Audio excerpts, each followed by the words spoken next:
Good day, everyone. Hello. That will be on the test. All right.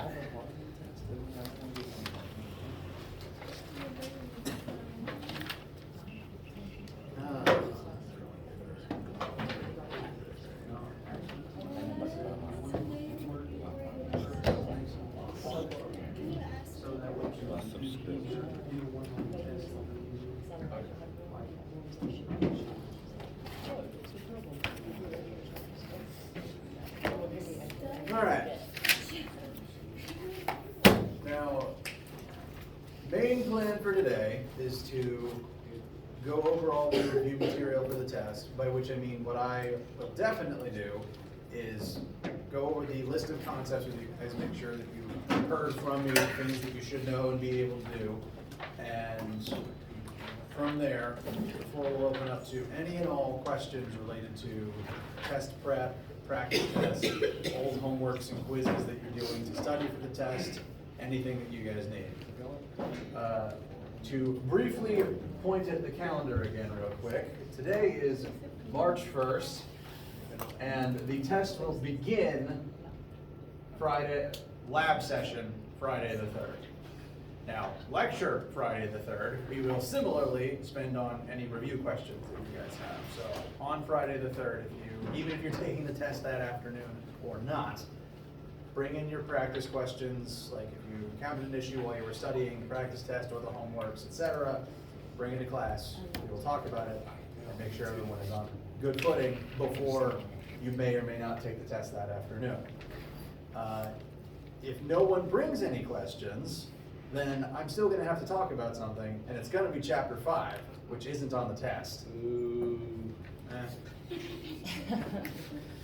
So, extra encouragement to bring questions or make questions on the fly to talk about.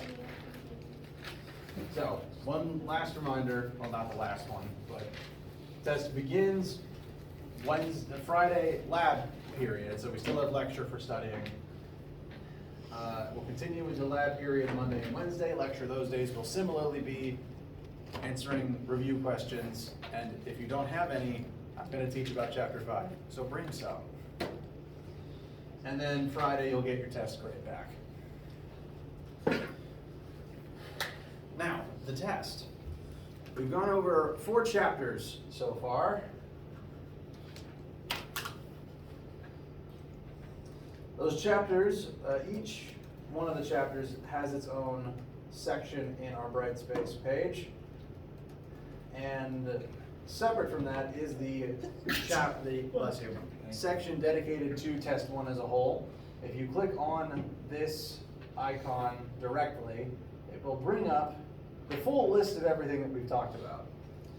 Now, the test will be about 10 questions. And those questions will occasionally involve multiple of these things. For example, projectile motion is 2D motion. And similarly, we utilize displacement, velocity, acceleration in those things. And it's very likely that the force question will probably involve, the questions about force will also involve Newton's laws. So there's like 20 things on this list, but they all feed into each other. There's not 20 questions on the test. Test is once again designed to be completed in an hour.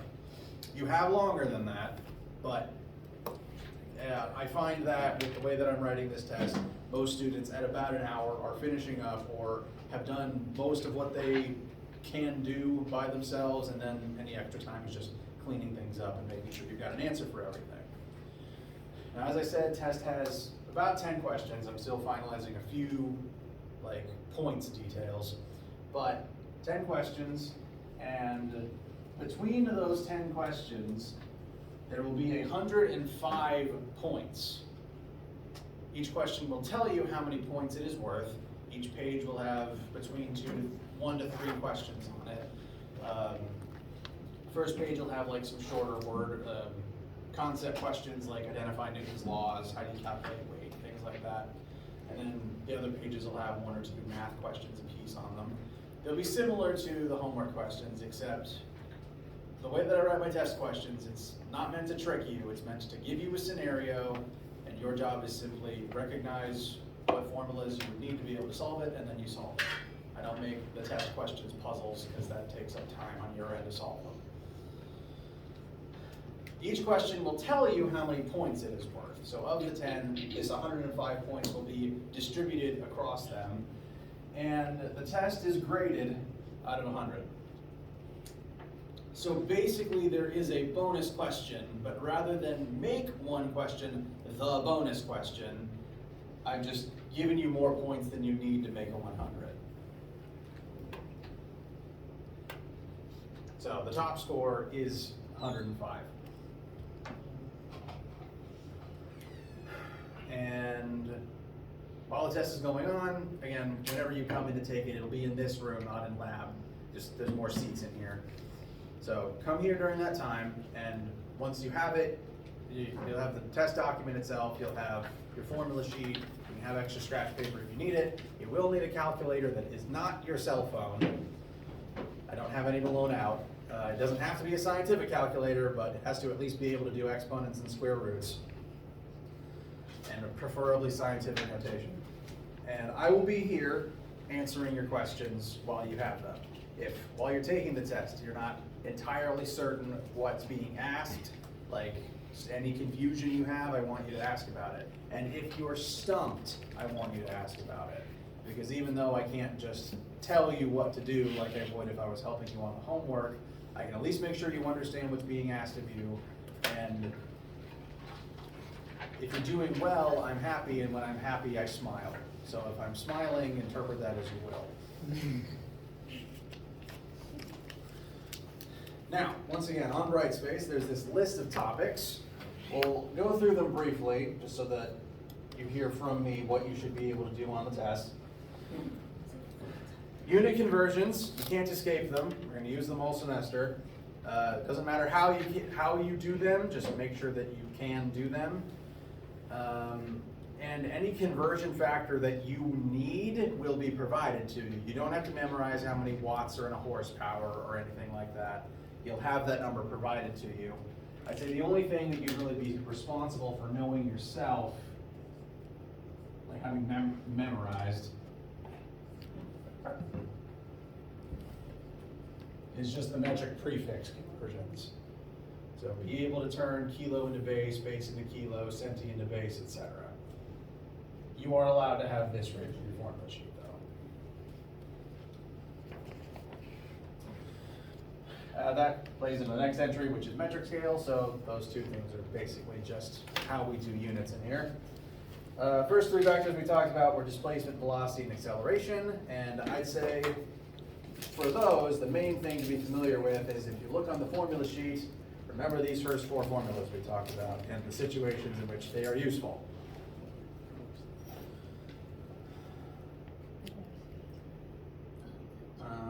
Scalars versus vectors. Remember when direction is important. Remember when something is a vector and you need to log the direction. I'd say the most important time to note that is if you are doing 1 or 2 dimensional motion, something is, for example, moving upwards but still accelerating downwards, or it starts in the air and it lands on the ground, and therefore its displacement is technically a negative number. Those are the cases where you have to remember vectors and vector direction. Along those lines, the examples I just gave are examples of 1-dimensional, 2-dimensional motion, and projectile motion. So you remember the type of question where we would say launch something off a cliff and calculate how far away from the base of the cliff it lands? Be able to do that. That was all chapter 1. So everything up till now we talked about in the first 2 weeks in chapter 1. Next section was chapter 2, which began with force and Newton's laws. You do have to be able to identify Newton's laws. Now on the practice test, if you've been working on that, I always make the practice test harder and more time consuming than the actual test, because I'd rather you be more thorough on the practice test and make your mistakes on the practice test than on the real thing. So the practice test just says, write out Newton's laws. But on the real thing, you don't have to memorize them. You don't have to necessarily recite them verbatim from memory. The way the question on the test is going to work is, I'm going to list 5 statements. They're randomly arranged, and 2 of them are not laws of motion. You have to figure out which 3 are laws of motion and number them accordingly. So you do have to know them, but you don't have to recite them from memory. And you do have to know in the order in which they go. So, to kind of briefly review that, first law is inertia. Object keeps moving as it's currently moving until acted upon by an outside force. Law 2 is F equals ma. That's all it is. You're allowed to just refer to this formula. And law 3 is the action-reaction law. As long as you remember this order, you should be okay. As long as you can do this off the top, do just this much off the top of your head.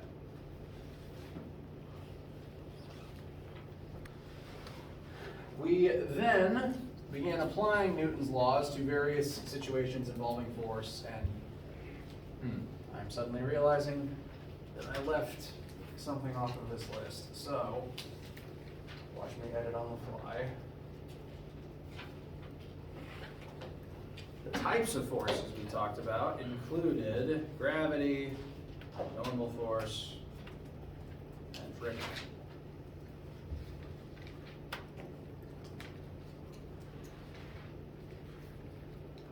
So you're familiar with those types of forces, what causes them, and how they are utilized in your various examples, and how they all can add together to create acceleration or add up to 0 and not create acceleration.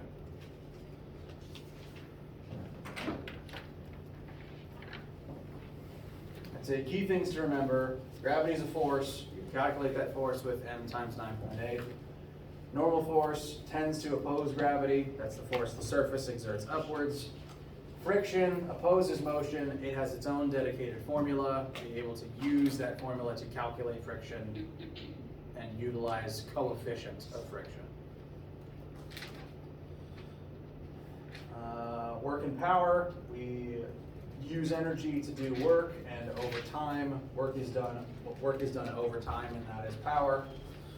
The types of energy we talked about were kinetic and gravitational potential energy. So we do work to instill those forms of energy into things. Remember those types of energies, that they can turn into each other and vice versa. And how we do work to use up, transfer, and transform energy between states. Still in this is chapter 3 starting now. Momentum and impulse. Remember how momentum is similar to and also different from kinetic energy. The types of questions we did for momentum and impulse are collision questions. One object hits another object, examine the momentum before and after the crash to be able to analyze what the speeds of the objects should be before and after. This included the throwing star and the log. This included the lab we did where we had the carts slamming into each other. Relevant examples like those are referring to this section here. Those collisions can be either elastic or inelastic. Pay attention to which one the question says the example is. Inelastic, momentum's the only thing conserved, whereas elastic, kinetic energy is also conserved, and you have more options about how to work that type of collision. I'm realizing that gravity is listed here twice now, but that is okay. Because after collisions, we started talking about the universal law of gravitation and how it applies to rotational motion. So this is what we spent the last week doing. And on your formula sheet, I'm going to directly compare once again the first 4 formulas we covered to the 4 angular formulas that they correlate to in the angular world. And you can use this family of formulas here to convert between linear and angular motion.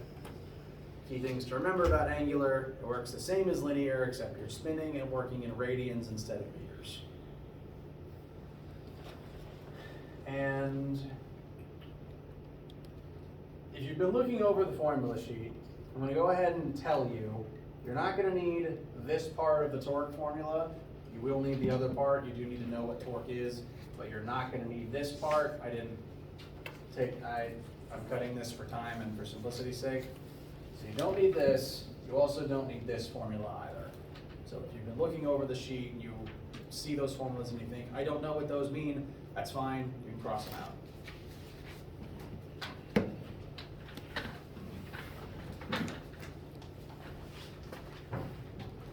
Back at the list real quick.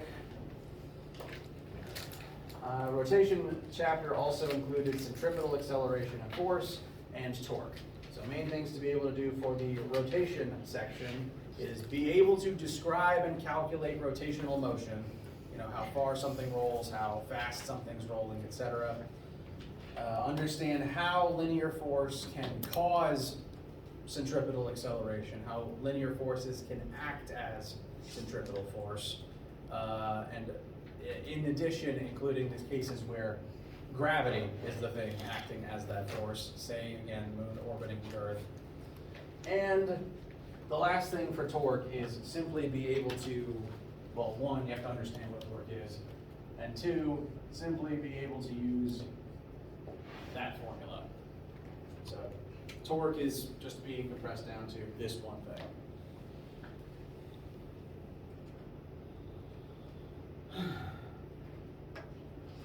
Oh, well. Also the idea that for a seesaw to remain level, the torques on each side have to be balanced. That is the other only torque thing.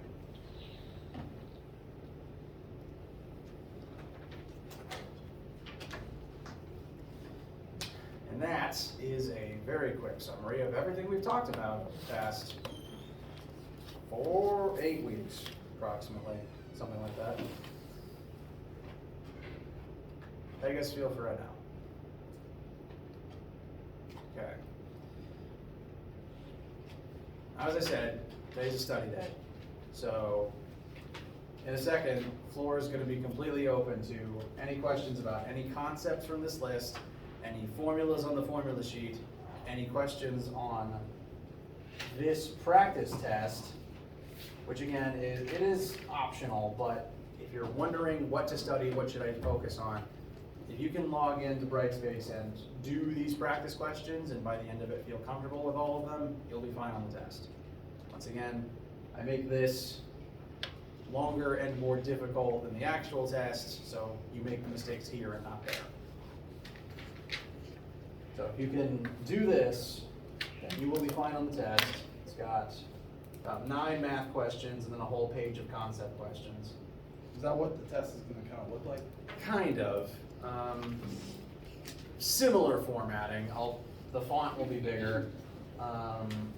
The first page will have the concept questions, like instructions, namespace, then 2 concept questions, and then, depending on just formatting, from that point on, then the other pages will have the math questions on them. Okay. Similar formatting though, yes. Cool. Yeah, each question will give you a math prompt and maybe have a couple parts to it. I'd say the only major formatting difference is for all of the math questions, like say this one here is a 2-parter, or at least it has 2 things that it's asking for. I put 2 little lines down here labeled A and B for you to put your answer on. Oh, cool. Just because it's easier for me to grade that way. Because I don't have to, if your answer is wrong, I do read through all of your work for partial credit. Because I said at the beginning of the class, the beginning of the semester, I'll say it again, I grade super highly for partial credit. I want to see what you do understand about it, even if you don't fully get everything right. So I give partial credit for all the formulas you write down, for all the work that you attempt to do, and honestly, you can get an A on this test without ever getting an answer completely finally right, as long as you show your work all the way through and you show that you understand what's happening. If you make one algebra mistake, That's like 1 out of 10 points for the question. So always show your work, always have an answer for everything. If you're really and truly stumped on a question, you can come talk to me about it. I'll make sure you understand what it's asking of you, and I'll try to smile whenever you say something that's correct. And then even if after that, even if you are well and truly stumped, write anything. Write formulas, write the script to the B movie, because an answer is better than none answer. The only way to get a 0 is to leave it blank, I promise. Bless you. So again, there will be spaces for the answers. If you write the answers there, it's faster for me to grade, and I appreciate that. I'd say that's the only major formatting difference. And if you do work on this practice test, there is already an answer key uploaded. I apologize that it's sideways, but it's here. You can check your answers as you're working. And once again, class for the next week will be primarily focused on answering any questions you have, be it from this practice test or not. Because in addition to this, you should also be trying to work on and wrap up the chapters 1 through 4 homework and quizzes, because those are also good practice. And once again, the homework questions tend to be puzzlier, like some of them are kind of riddly. If you can do those riddle type ones, you can definitely do the test ones that I write for you to do quickly. So, between concepts, formulas, practice test, and any old homeworks and quizzes, how do you guys feel? And what questions do you have at this time? I feel like I'm pretty good on everything else, but the only thing I'm really confused about is impulse and momentum. Those Okay. 2 questions or 2 concepts are kind of confusing to me. Okay.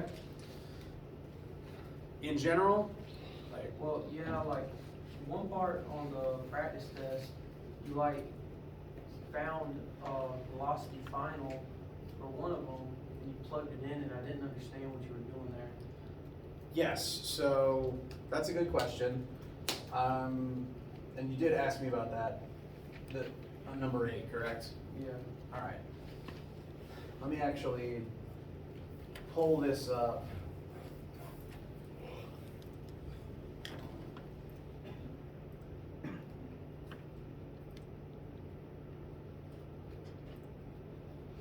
No, that's not what I wanted it to do. I have the file saved, but this is quicker than digging through what I have on the computer.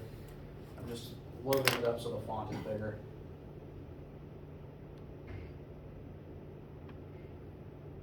So, here we have a collision question, and once again, practice tests I usually make more difficult than the full test. And so this one practice question is designed to have you work on both inelastic and elastic collisions. It gives you a prompt for a collision and then has you working it 2 different ways, one elastic, one inelastic. The goal being just to highlight the differences between them. So this version, given that it's technically 2 questions lumped together, because normally I'm only going to have you do one of them at a time. Just one of them on its own is already a bit time consuming. I like to kind of use this as a way to talk through.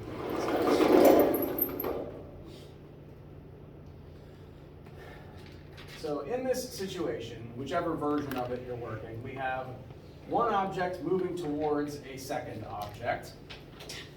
And object 1 has its own mass and velocity, 5 kilograms, moving forward at 1.2 meters per second. It's heading towards a second object that has even more mass but isn't initially moving. And in terms of momentum going on here, object 1 is moving, it has a certain amount of momentum, and it's going to eventually crash into the second object, which doesn't have any momentum yet. In this crash, something will happen during the crash and eventually again after the crash, these two objects will not remain at the same speeds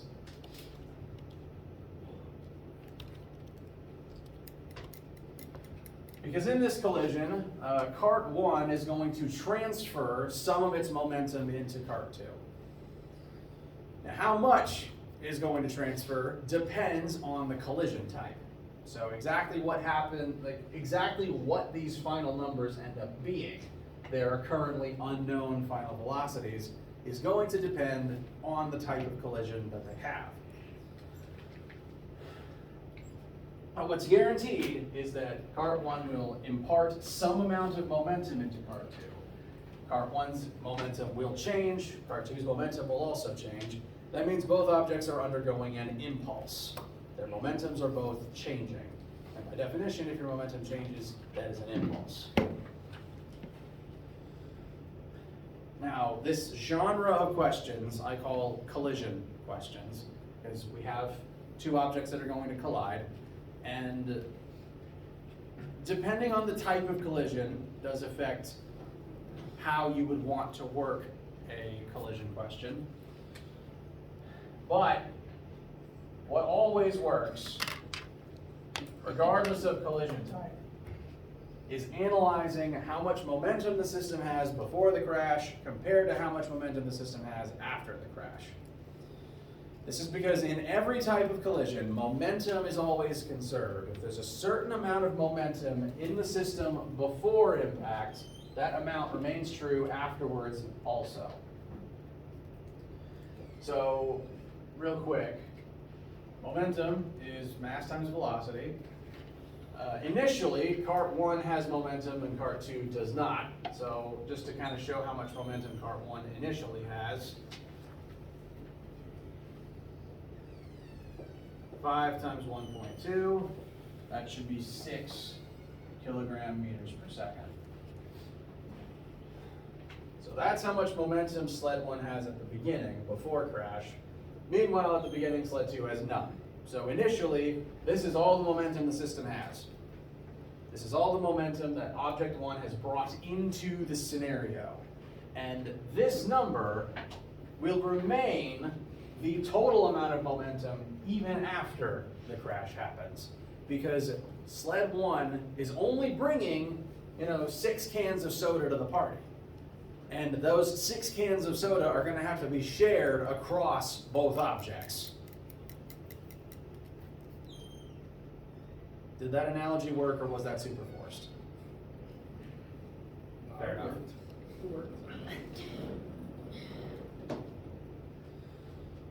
So this much momentum, regardless of collision type, is going to end up shared across the two objects. And the final speed they end up at depends on what portion of that momentum each object ends up with. Now, we don't know how much momentum each object ends up with until we pick one of the two types of collisions and try to work it through to the end. I'm going to start with the inelastic one, because it's asked first and it's actually the simpler of the two, technically. So this first version is going to be the inelastic version. I want to make that clear.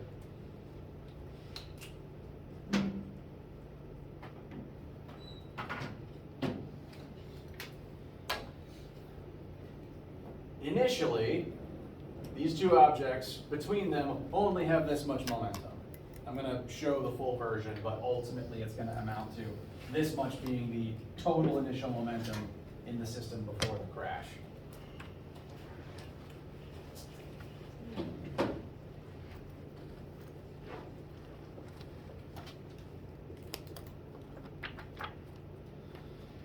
So on each side, the total is made up of the momentum each object has at that moment, either before crash or after crash. I've already determined that sled 1's initial momentum is 6 and sled 2's is 0, just because sled 2 is not moving yet. And then after the crash, sled 1 is moving at some unknown final velocity, and sled 2 is also moving at some unknown final velocity.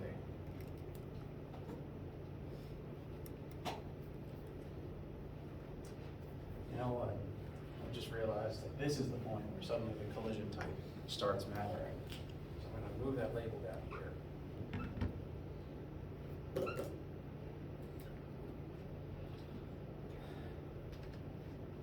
This is the point where your approach diverges based on the type of collision that you're having. We've been first asked about the inelastic version, and I understand it's a little hard to read because of the metal strip, so I'm going to move it a little bit. The collision is inelastic and the carts stick together.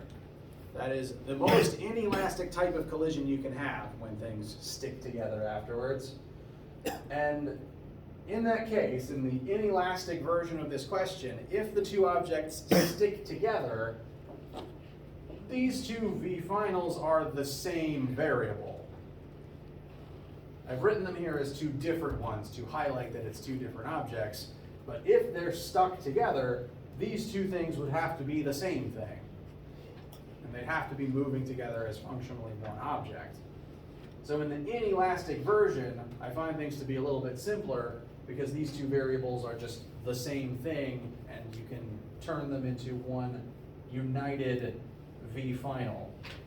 And since now it isn't two separate variables, you can combine them via the distributive property and just solve for that one VF. That is, again, what I consider to be the simpler of the two collision types. So to show that in action, left side compresses to 6. On the right side, as long as they have the same final velocity and it's the same VF in the two positions, we can combine those two equations, which would add up to 25 times the united VF. And our final answer would be 6 over 25, so a little more than 1 meter per second. No, sorry, wow, a little less than, a little more than 0.2 meters per second. Excuse me, my math was off. Hey, no worries.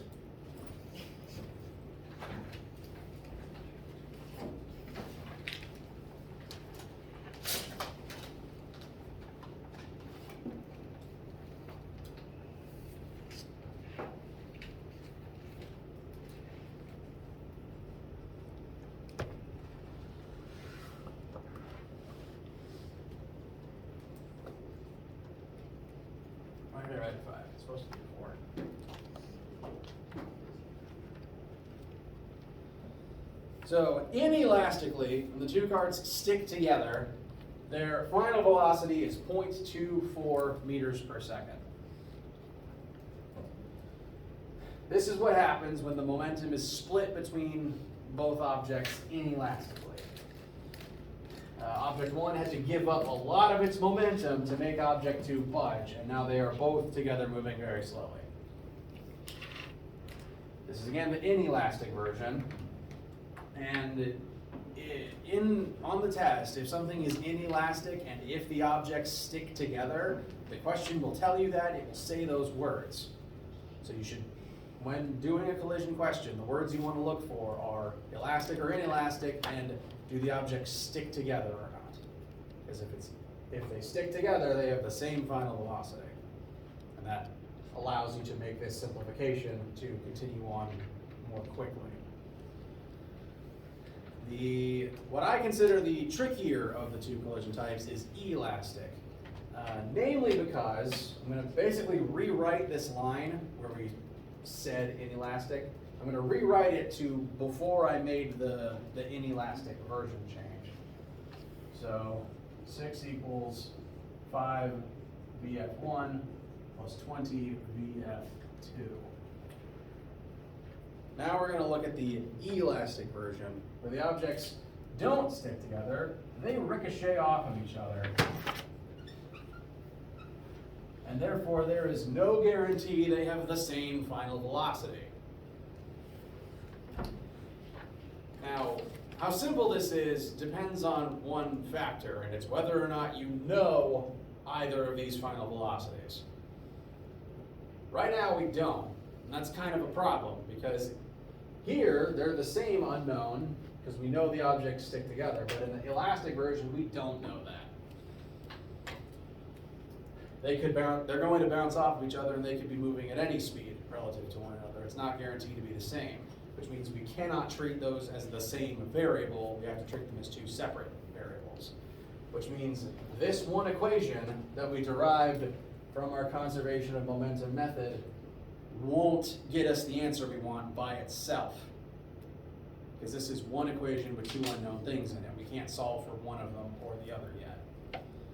When you get into a scenario like this, you have to employ a trick called two equations, two unknowns, where you have to create a second equation that has the same two unknown final velocities in it that will allow us to combine the two equations and get the two answers we want. We've used this a few times in the past, and while it's a bit of a pain, it's convenient that it's happening here because in the elastic version, we have more options than momentum in order to examine the motion.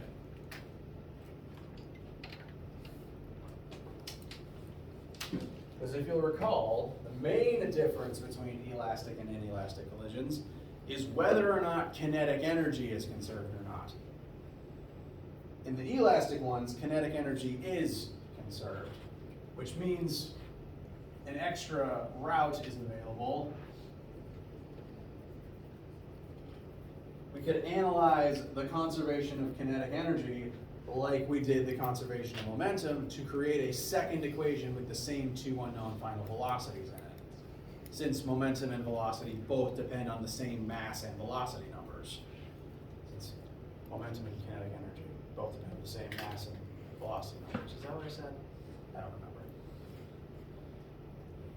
So this, exploring this route, filling in the equation for kinetic energy for each object in each stage, can allow you to create a second equation with the same two unknown final velocities in it. However, this is not the equation I recommend using for simplicity's sake. Your formula sheet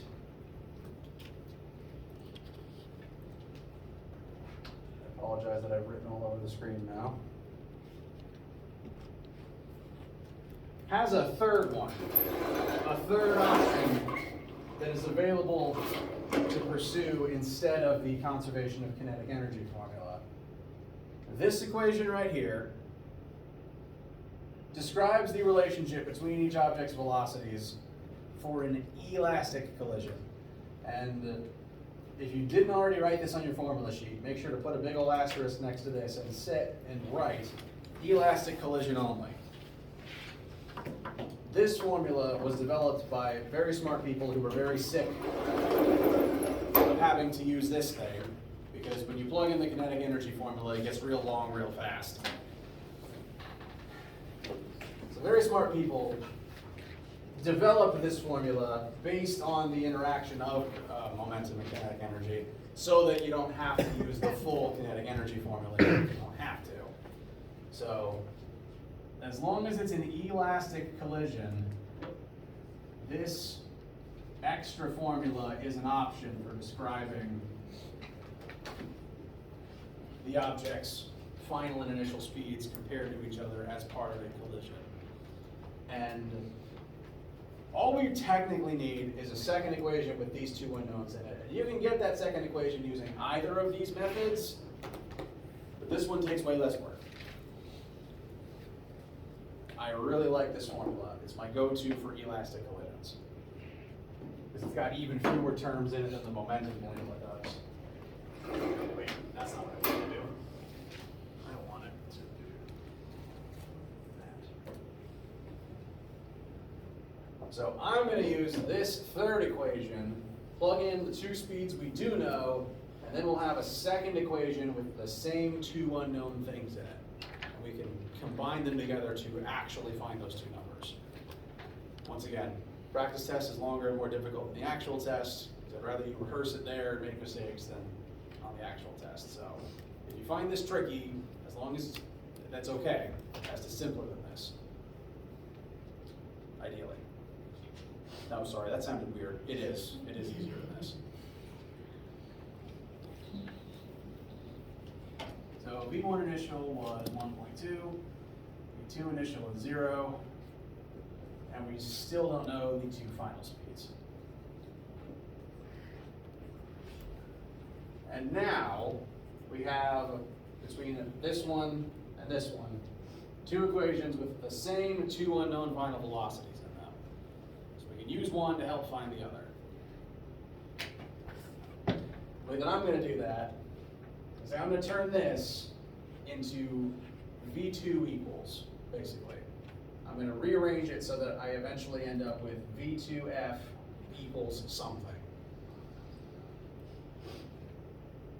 1.2 plus V1F equals V2F. So same equation, I just sent something to the other side and got rid of that zero. And now, whenever I see a V2F, I can write this instead.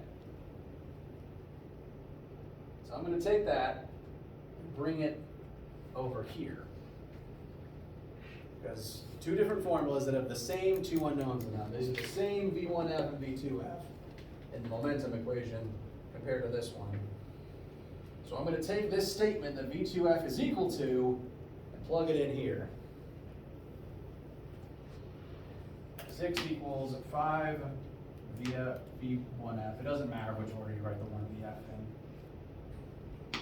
Plus 20, instead of V2F, 1.2 plus V1F.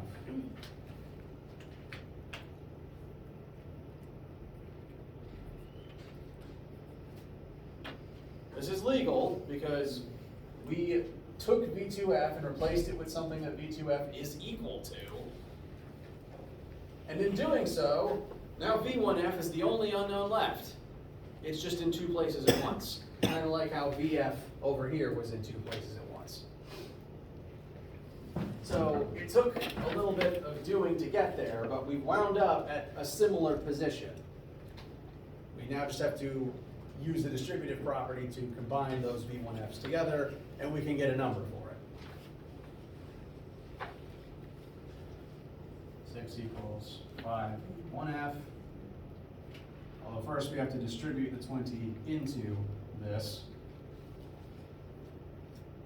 I think that's 24 plus 20 V1F.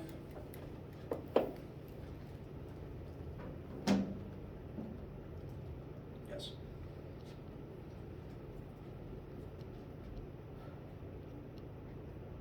I'm going to use a distributive property to combine the two V1F terms together. We're going to send the term that doesn't have a V1F over to the other side. So 6 minus 24 equals 5 V1F plus 20 V1F. All the V1Fs are together. All the no variable terms are together. So that's going to be negative 18 equals 25 V1F. V1F's final velocity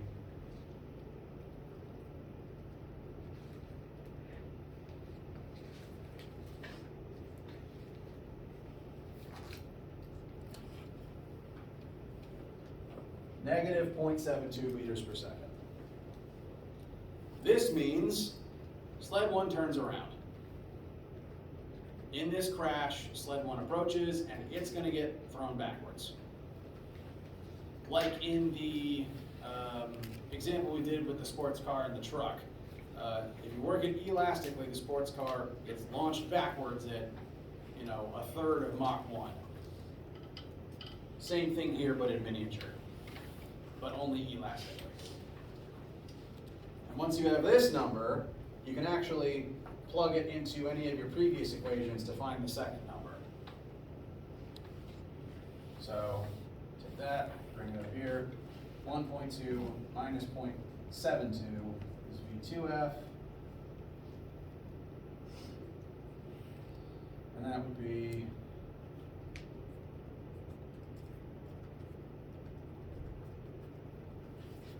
0.48 is meters per second. Is V2F. The elastic version of this question is, like, if there was an elastic one like this on the test where you don't know one of the two final velocities, that would be one of the longest / hardest questions on the test. So Once again, if this elastic version you find tricky, that's okay. This would be, by design, the trickiest thing on the test. Like, it's one of 2 candidates for trickiest thing on the test.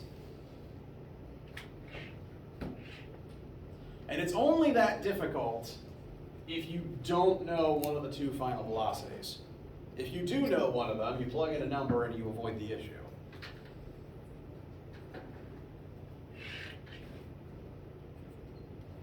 To any who've been working on this question or the concept of collisions and momentum, how does this feel? Does this help?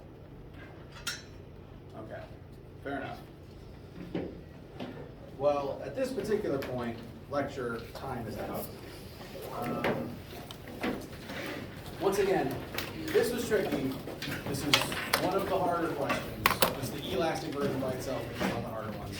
I say that as a measure, as a means of comfort.